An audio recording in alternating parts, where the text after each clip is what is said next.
오늘 설교 제목으로 하늘에서 떨어지기, 하늘로 떨어지기, 하늘에서 떨어지는 게 아니라 하늘로 떨어지기. 근데 이게 책 제목에서 가져왔습니다. 제가 이렇게 주중에 책을 보다가 그 리차드 로라고 하는 그 프란시스칸 신부님이죠. 수도사이기도 하고 그분이 이제 책을 굉장히 많이 썼습니다. 그런데 그분의 책이 한국말로 번역된 게 이제 소개가 되는데 제가 그걸 읽다가 그 책을 보고 싶어서 이제 서점을 갔는데 못 샀어요. 그러니까 절판이 됐더라고요. 그래서 그 이북으로 제가 이제 그 아마존에서 다운을 받아서 사서 읽었습니다. 근데 영어 제목은 Falling Upward. Falling 하면 넘어지는 거 아닙니까? Falling 그럼 넘어지면 Downward가 돼야 되잖아요. 밑으로. 근데 falling upward 이렇게 거꾸로 위로 올라가는 거예요. falling upward. 그래서 이 제목이 너무 마음에 들었습니다. 한국말로 번역된 거는 하늘로 떨어지다입니다. 하늘로 떨어지다. 책 제목을 설교 제목으로 할 수가 없어서 하늘로 떨어지기 했습니다. 근데 하늘로 떨어진다. 이게 참 멋있지 않습니까? 근데 말이 이게 되는 말이에요. 뭐 요즘은 말 안 돼도 상관없죠. 그게 갖고 있는 의미가 있으니까 하늘로 떨어지다. 떨어졌는데 어떻게 하늘로 떨어집니까? 그럼 하늘보다 더 높은 곳이 있나요? 떨어진다는 말이 안 되든지 하늘로가 말이 안 되든지 어쨌든 서로 상충되는 말입니다. 이것을 패러독스, 역설이라고 하죠. 그 역설을 통해서 이 책이 우리에게 신앙생활에 아니 인생을 살아가는 데 있어서 중요한 것을 이렇게 전해주는 것 같습니다. 제가 이것을 보면서 참 그 제목이 마음에 들어서 이제 책을 사서 이렇게 보고 그걸 좀 우리 묵상하는 삶을 살고 있는데 우리 묵상에 이게 필요하구나 하는 것이 마음에 이제 다가와서 좀 나누려고 합니다. 이 책은 인생을 두 단계로 나누어서 소개를 합니다. 그런데 대부분 사람들이 첫 번째 단계에서 산다고 합니다. 왜냐하면 첫 번째 단계는 인생의 그릇을 준비하는 단계. 그리고 이것은 인생의 그릇이라고 하는 게 뭐 준비한다는 뜻이 아니라 그냥 인생의 기반을 만들기 위해서 살아가는 것이죠. 그래서 나의 정체성을 확립하고 가정을 이루고 직장을 다니거나 비즈니스를 하고 그리고 인생의 의미를 찾아가는 것, 이것이 1단계 삶이랍니다. 그러니까 사실상 우리가 살아가는 모습이 1단계 삶입니다. 우리가 일상 가운데서 살아가는 그 삶의 온전한 모습, 거기에 뭐 2단계가 있을 게 없습니다. 전체가 1단계 모습인 거죠. 그런데 이것이 인생의 그릇을 준비하는 첫 번째 단계고 대부분의 사람이 이렇게 살고 있다는 겁니다.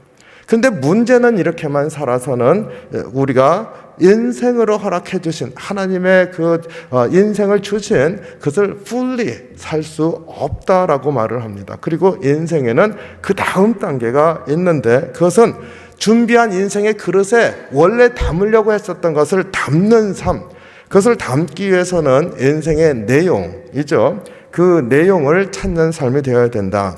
그러니까 첫 번째는 열심히 노력하는 거죠. 만들어가는 겁니다. 세워나가는 겁니다. 내가 누구인지 나의 삶의 기반이 어떻게 구성이 돼야 될지 열심히 살아갑니다. 그런데 두 번째는 내가 만드는 것이 아니라 발견하는 삶이 되어야 된다는 거예요. 그래서 내가 찾아야만이 된다. 내가 내 인생의 참 모습 담아야 할 것, 그것을 찾아야 한다. 이 두 가지를 구분하는 이유는 우리가 첫 번째 그 1단계의 삶을 사는 실제 삶의 모습은 생존하기 위해서, 살아남기 위해서, 살기 위해서, 그리고 이렇게 살아가면서 무엇인가 이게 내 인생에 있어서 의미가 있는 것이다 이렇게 생각하면서 산다는 겁니다.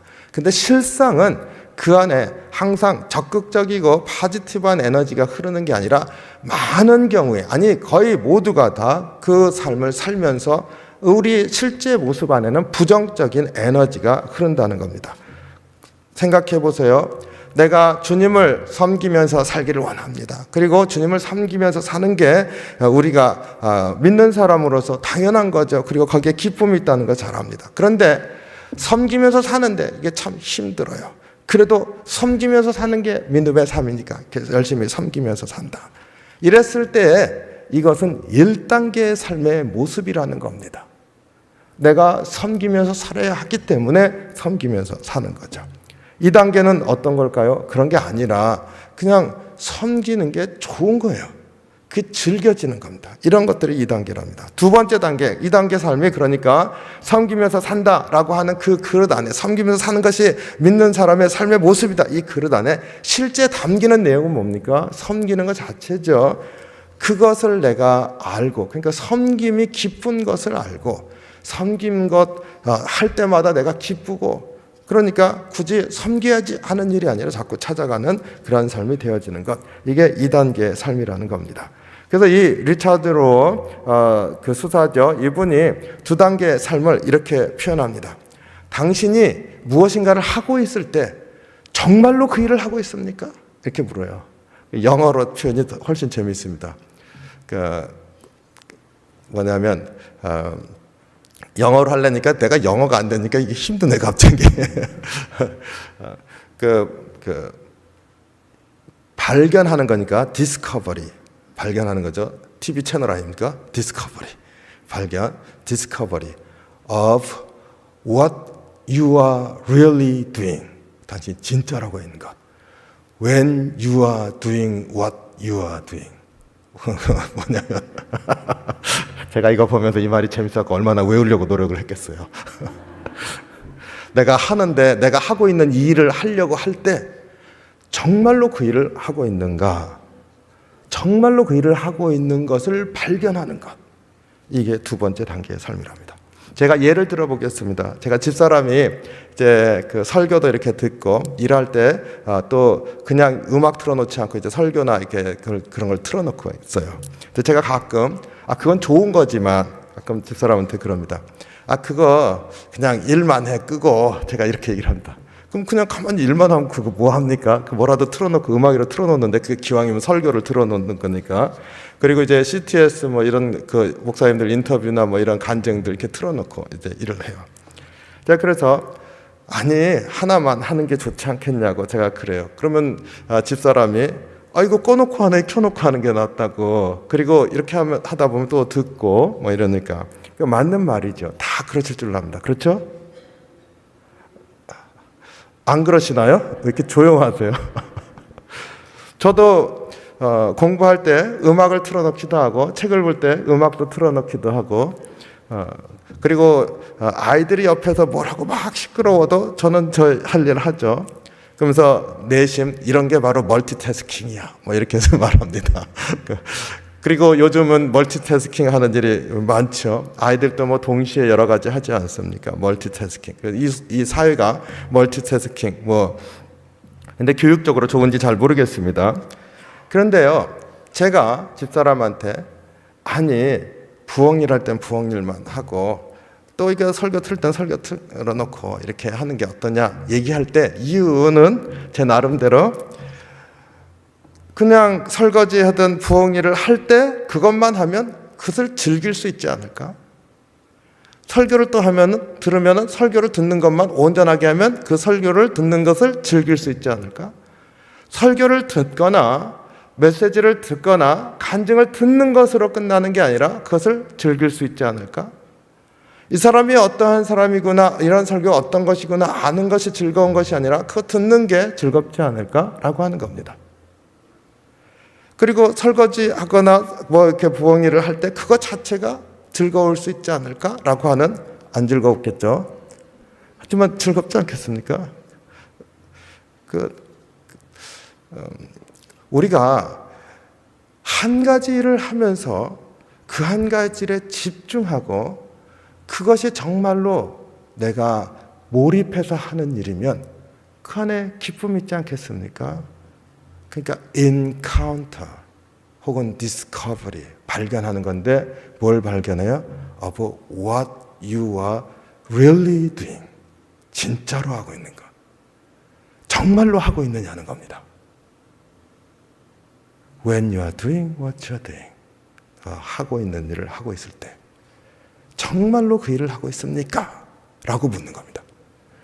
2번째 단계의 삶이라고 하는 것은 내가 묵상을 할 때도 마찬가지입니다. 내가 묵상을 할 때 묵상의 메시지를 잘 듣고 그것에 주님의 뜻이 무엇이구나 잘 알고 그 묵상이지 않습니까? 그런 묵상을 하면서 살아갈 때 거기에서 묵상의 좋은 메시지를 듣는 것은 묵상이 아닙니다. 1단계의 삶에 마찬가지인 거죠. 그릇입니다. 그릇. 묵상은 뭡니까? 주님이 이렇게 말씀하신 그 주님을 만나고 주님과 같이 있는 시간이 기쁜 것. 메시지가 주님과 나랑 날마다 같이 걸어가는 것이라고, 주님이 나를 이렇게 사랑하신다고, 메시지입니다. 그건 그릇이에요. 내용은 뭡니까? 주님이 나를 그렇게 사랑하시는 거죠. 그것을 내가 아는 것, 내가 주님과 같이 걸어가는 것, 거기에 집중하는 것, 그것이 묵상입니다. 날마다 행복한 동행을 묵상하시면서 좋은 메시지를 듣는 것, 그릇을 준비하는 겁니다. 그 말씀을 하시는 주님을 만나야죠. 발견하는 것. 그것이 2차적인 삶, 두 번째 단계의 삶, 진짜 살아가는 삶이다. 이렇게 말을 하고 있습니다. 제가 행복한 동행에서 매번 설교 때마다 사순절 기간에 우리가 묵상하기 때문에 거기 있는 예화 하나씩을 같이 나누고 있는데 제가 묵상한 것이기도 하기 때문입니다. 근데 그 예화 중에 예수전도단에서 선교하기 위해서 배를 준비하는 아나스타시스 홀을 살 때 일을 소개하고 있습니다. 뉴질랜드에서 목음 캠페인을 통해서 많은 헌금이 온라인으로 들어왔고 이것 때문에 사역팀이 굉장히 흥분했다 그랬습니다. 그리고 이제 거의 다 페이먼트가 끝나고 한 번 마지막 잔금만 치르는 것을 앞두고 있는 어느 날 로렌 커닝햄 목사님이 회의를 마치고 회의장을 나서는데 그 순간에 구석에 어두운 곳에 누군가 서 있는 환상을 보았다 했습니다. 그리고 보니까 예수님이었죠.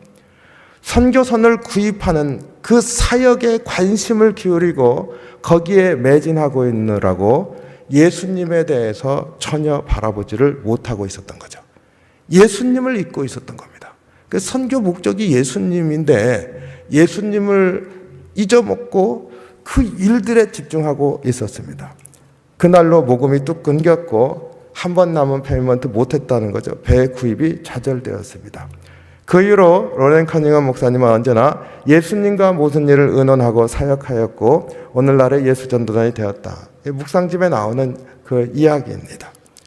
여기에서도 1단계와 2단계가 구별되는 것을 볼 수가 있습니다. 분명히 1단계의 삶은 명확하죠. 배를 사고 선교를 하기 위한 회의를 하고 거기에 매진했었던 바로 그것입니다. 근데 그것은 그릇입니다. 진짜는 예수님이었던 거죠. 그 두 번째 예수님, 진짜 중요한 부분이 미싱되어 있었기 때문에 그 사역은 실패할 수밖에 없었습니다. 그리고는 예수님을 만나게 됐죠.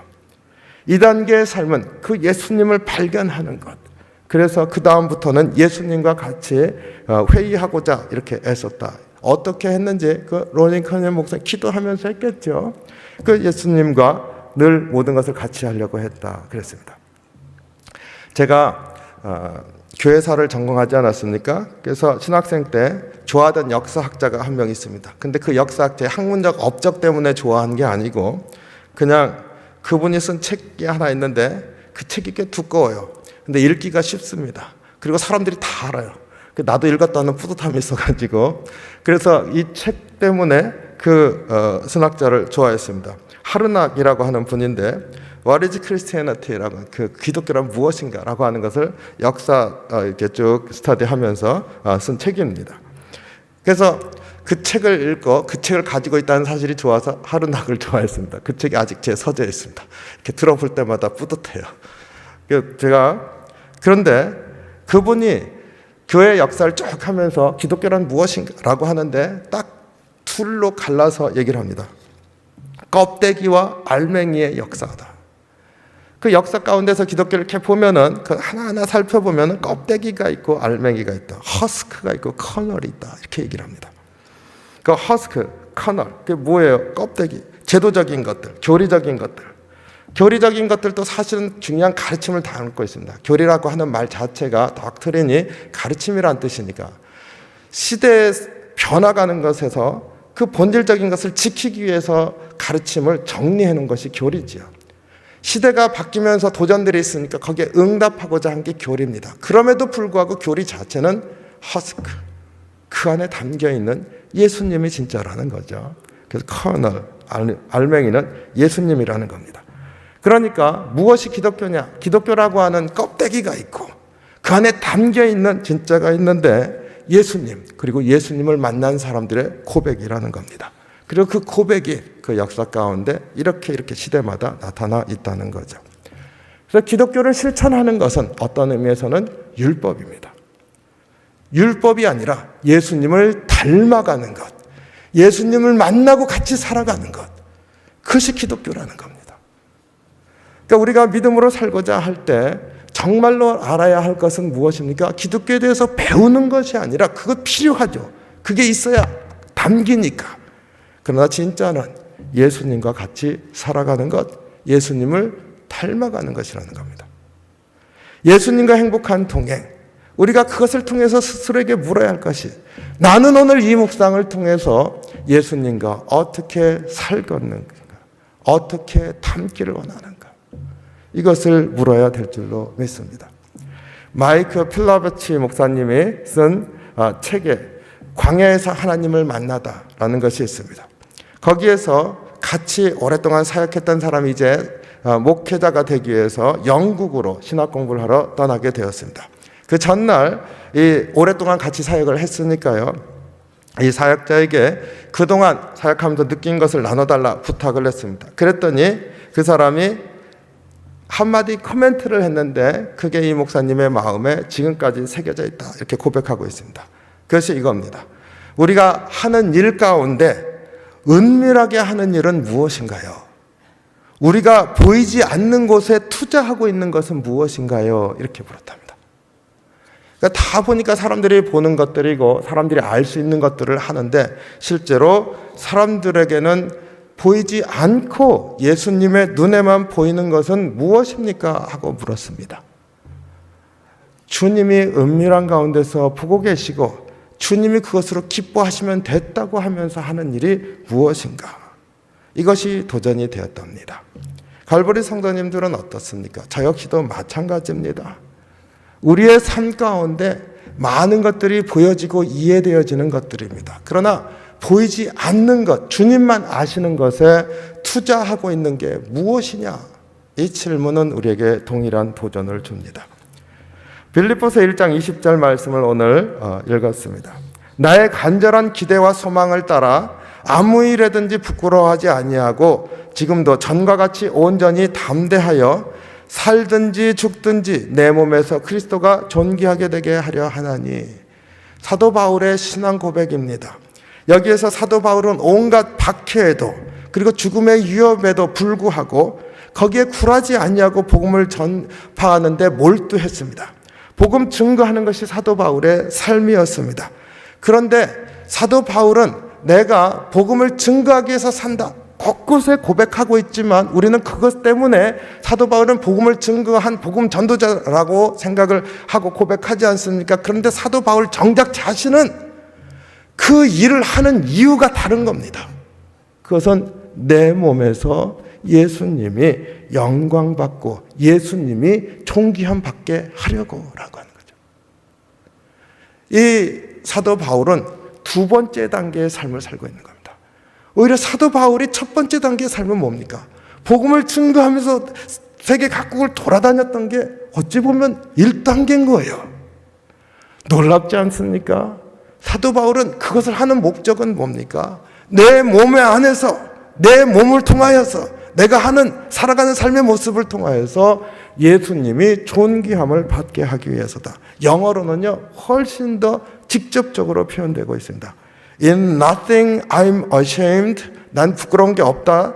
But with all boldness. 담대함으로 말하는데 as always so now also 지금도 마찬가지로 Christ shall be magnified in my body.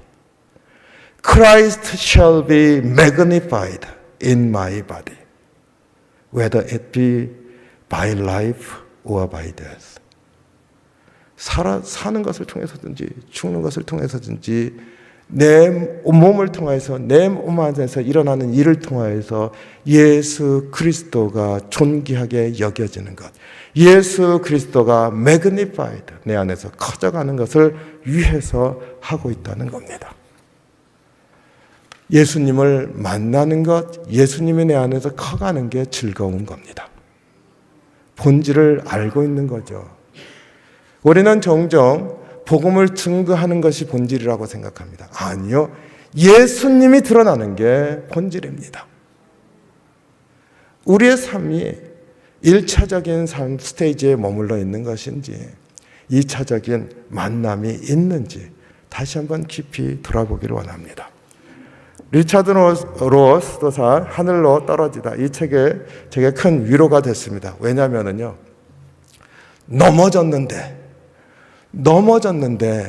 넘어짐으로 말미암아서 하늘로 향하는 길이 보여졌다는 거예요.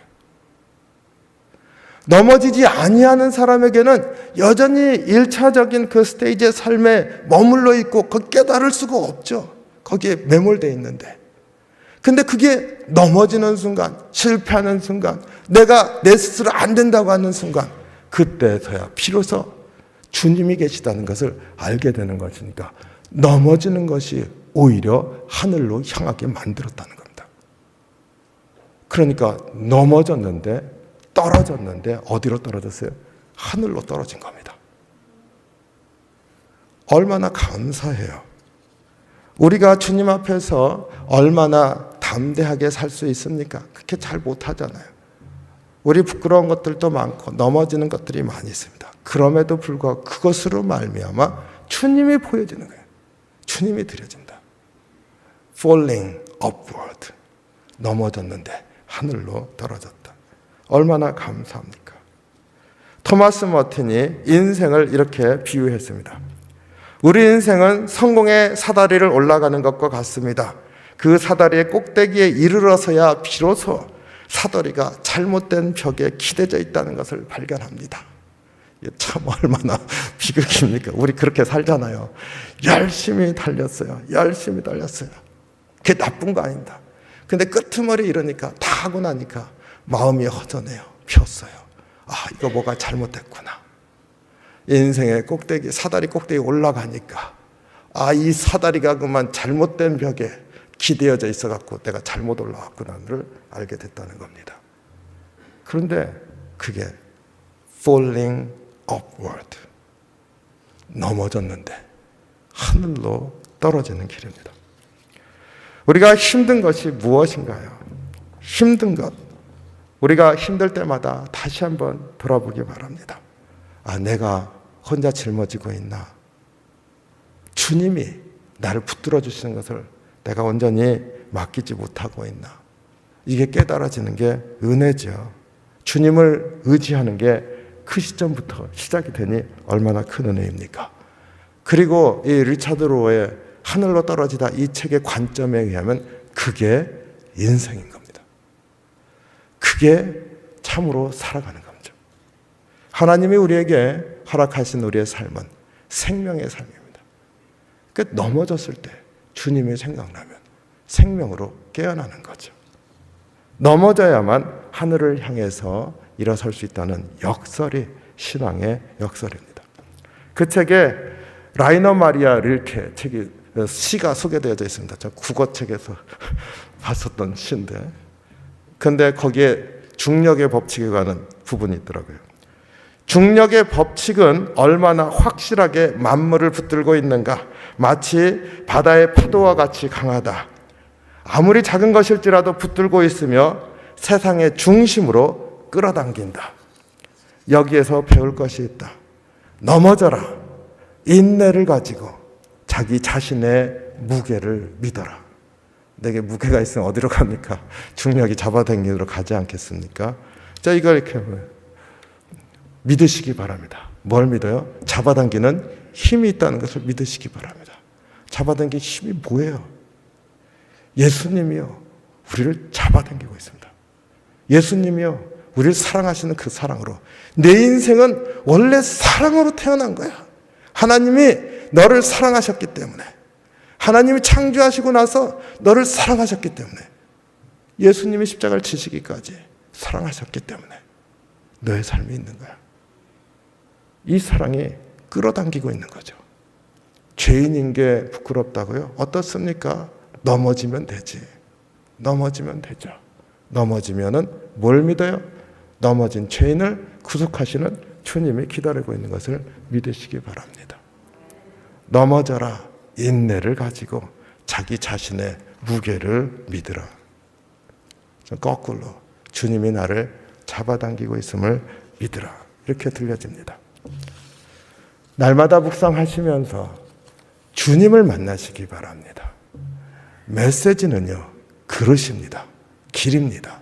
주님을 만나시기 바랍니다. 그래서 주님과 함께 해서 주님을 오늘 이렇게 만났습니다. 기쁨이 있는 하루하루가 되시기를 주님의 이름으로 축원합니다. 기도하겠습니다. 사랑이 많으신 주님, 주님의 은혜와 사랑에 감사합니다. 주님, 우리가 주님 앞에 이렇게 고백할 수 있는 것도 그저 주님이 우리를 사랑하시기 때문임을 우리가 잘 압니다. 주님이 결코 우리를 놓지 아니하시기 때문임을 잘 압니다. 우리를 붙드시는 그 주님의 손길을 늘 바라보게 하시고, 넘어져도 또 주님이 나를 붙드시는 것을 기억하면서 의지하게 인도해 주시옵소서. 사순절 기간 동안 주님과 함께하는 시간 누리게 인도해 주시옵소서. 감사드리며 예수님 이름으로 기도하옵나이다. 아멘.